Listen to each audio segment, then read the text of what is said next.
In order to respond effectively, the vital force needs to be available. And there are situations in which it isn't. Mostly this is due to suppression. There are different types of suppression. There's the kind of suppression that results from drugging. And these drugs could just be recreational drugs of one sort or another. They act suppressively either because they are depressants of vitality, and especially of the nervous system, or just simply because they've been used habitually and they leave us reacting in a particular way repeatedly again and again daily, and we just get into the habit of responding in one way rather than another, and so homeostasis is suppressed because it's held in one position because of the drug influence. Another kind of suppression, which is probably what comes to our minds immediately when we hear the word, it is due to a family member or society. Society suppresses many of our basic instincts.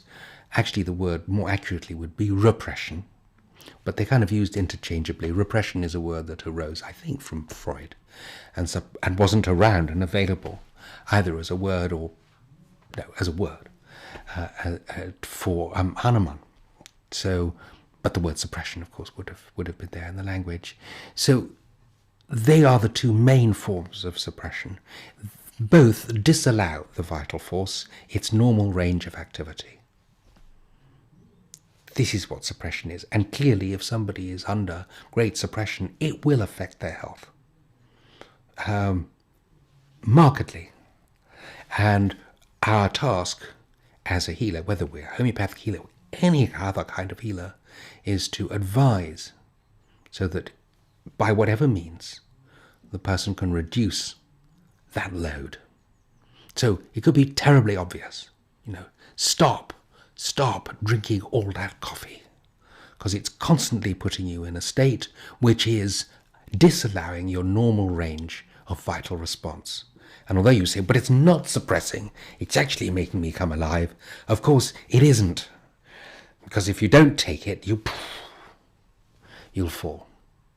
Actually, when people give up coffee, they get quite ill for a while. It's just a detox phenomenon that lasts from anywhere between 4 days and 2 weeks. And that's just dealing with something tiny like coffee. Just imagine what the habitual use of Valium has.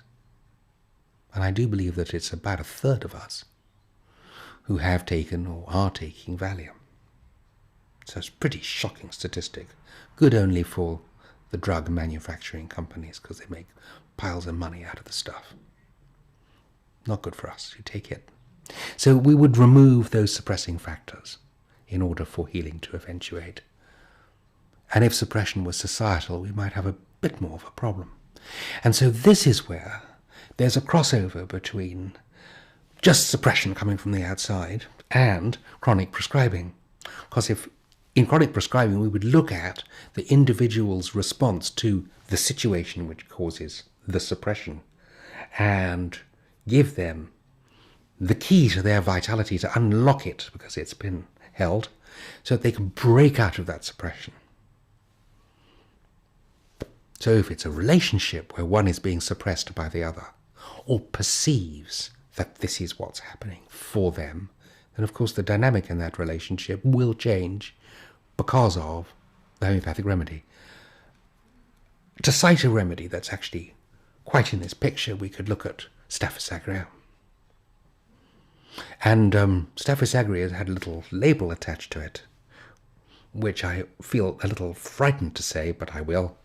It has been labelled the marriage wrecker. So you have been warned.